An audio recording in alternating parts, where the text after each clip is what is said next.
18ನೇ season IPL ಆರಂಭಕ್ಕೆ ಇನ್ನೊಂದೇ ದಿನ ಬಾಕಿ. ಶನಿವಾರ ಸಂಜೆಯಿಂದಲೇ 2 ತಿಂಗಳ ಕ್ರಿಕೆಟ್ ಹಬ್ಬಕ್ಕೆ ಅದ್ಧೂರಿ ಚಾಲನೆ ಸಿಗಲಿದೆ. ಆದರೆ ಟೂರ್ನಿ ಆರಂಭದ ಹೊಸ್ತಿಲಲ್ಲೇ ಹಲವು ತಂಡಗಳಿಗೆ ಆಘಾತ ಎದುರಾಗಿದೆ. ಅದರಲ್ಲೂ ರಾಜಸ್ಥಾನ ರಾಯಲ್ಸ್ಗೆ ಬ್ಯಾಕ್ ಟು ಬ್ಯಾಕ್ ಶಾಕ್ ತಟ್ಟಿದೆ. ಏನದು ಶಾಕ್ ಅನ್ನೋದನ್ನೇ ಹೇಳ್ತೇನೆ. ನಾನು ಶಾಂತ.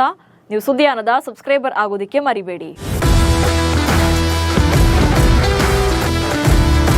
2024ರ ಐಪಿಎಲ್ನಲ್ಲಿ ಟೇಬಲ್ ಟಾಪರ್ ಆಗಿ ಅತ್ಯುತ್ತಮ ಪ್ರದರ್ಶನ ನೀಡಿದಂಥ ರಾಜಸ್ಥಾನ ರಾಯಲ್ಸ್ಗೆ ಈ ಬಾರಿಯ ಐಪಿಎಲ್ಗೂ ಮುನ್ನವೇ ಎರಡೆರಡು ಆಘಾತ ಎದುರಾಗಿದೆ. ಒಂದು ಕಡೆ ಪ್ರಧಾನ ಕೋಚ್ ರಾಹುಲ್ ದ್ರಾವಿಡ್ ಅವರ ಕಾಲಿಗೆ ಫ್ರ್ಯಾಕ್ಚರ್ ಆಗಿದೆ. ಮತ್ತೊಂದು ಕಡೆ ಕ್ಯಾಪ್ಟನ್ ಸಂಜು ಸ್ಯಾಮ್ಸನ್ ಇಂಜುರಿ ಸುಳಿಗೆ ಸಿಲುಕಿದ್ದಾರೆ. ಪರಿಣಾಮ ಕ್ಯಾಪ್ಟನ್ ಕೂಡ ಬದಲಾವಣೆ ಮಾಡಲಾಗಿದೆ. ಸಂಜುಗೆ injury, Riyan Parag captain. March 22ರಂದು ಕೆಕೆಆರ್ ವರ್ಸಸ್ ಆರ್ಸಿಬಿ ನಡುವಿನ ಪಂದ್ಯದ ಮೂಲಕ ಐಪಿಎಲ್ ಅಬ್ಬರ ಶುರುವಾಗಲಿದೆ. ಮಾರ್ಚ್ 23 ಅಂದರೆ ಸೂಪರ್ ಸಂಡೆಯಲ್ಲಿ 2 ಪಂದ್ಯಗಳಿವೆ. ಸನ್ ರೈಸರ್ಸ್ ಹೈದರಾಬಾದ್ ಮತ್ತು ರಾಜಸ್ಥಾನ ರಾಯಲ್ಸ್ ನಡುವೆ ಭಾನುವಾರ ಮಧ್ಯಾಹ್ನ ಟೂರ್ನಿಯ 2ನೇ ಪಂದ್ಯ ನಡೆಯಲಿದೆ. ಆದರೆ ಪಂದ್ಯದ ಆರಂಭಕ್ಕೂ ಮುನ್ನವೇ ರಾಜಸ್ಥಾನ ಕ್ಯಾಪ್ಟನ್ ಹೊರಬಿದ್ದಿದ್ದಾರೆ. ಮೊದಲ 3 ಪಂದ್ಯಗಳಿಗೆ ಸಂಜು ಸ್ಯಾಮ್ಸನ್ ತಂಡವನ್ನು ಲೀಡ್ ಮಾಡೋದಿಲ್ಲ. ಬದಲಿಗೆ ರಿಯಾನ್ ಪರಾಗ್ ನಾಯಕತ್ವವನ್ನು ವಹಿಸಿಕೊಳ್ತಾರೆ.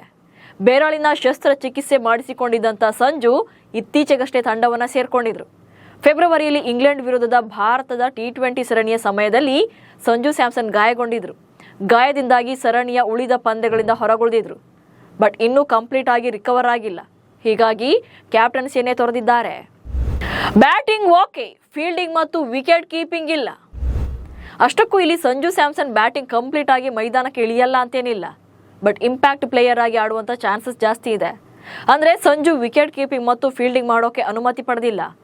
BCCIನ ಸೆಂಟರ್ ಆಫ್ ಎಕ್ಸಲೆನ್ಸ್ ವಿಕೆಟ್ ಕೀಪಿಂಗ್ಗೆ ಅನುಮತಿ ನೀಡಿಲ್ಲ.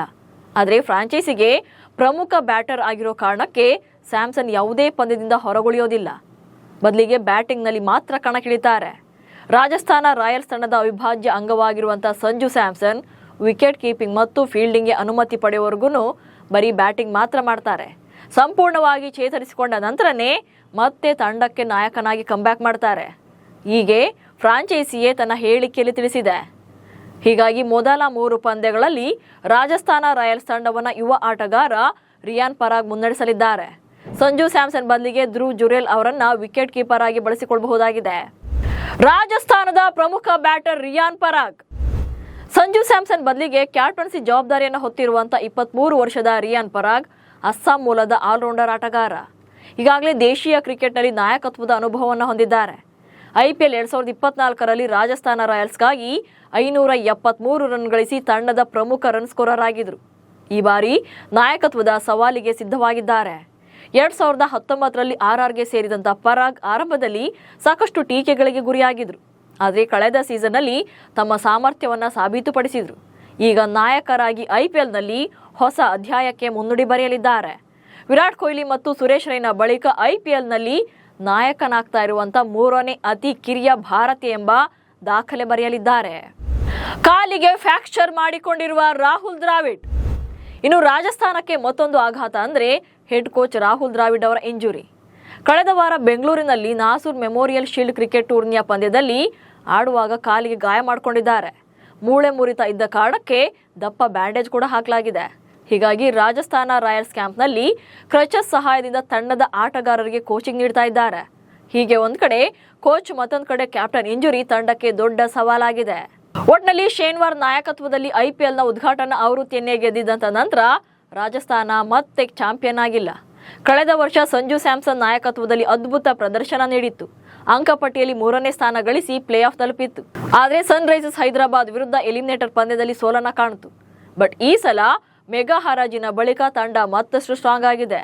Sanju Samson, Yashasvi Jaiswal, Riyan Parag, Dhruv Jurel, Shimron Hetmyer, Sandeep Sharma, Jofra Archer, Maheesh Theekshana, Wanindu Hasaranga, Akash Madhwal, Kumar Kartikeya, Nitish Rana, Tushar Deshpande, Shubham Dubey, Yudhvir Singh, Fazal Farooqi, Kwena Maphaka, Kunal Rathore, Ashok Sharma ಇದ್ದು ಇವರಲ್ಲದೆ 13 ವರ್ಷದ ವೈಭವ್ ಸೂರ್ಯವಂಶಿ ಕೂಡ ತಂಡಕ್ಕೆ ಸೇರ್ಪಡೆಯಾಗಿದ್ದಾರೆ.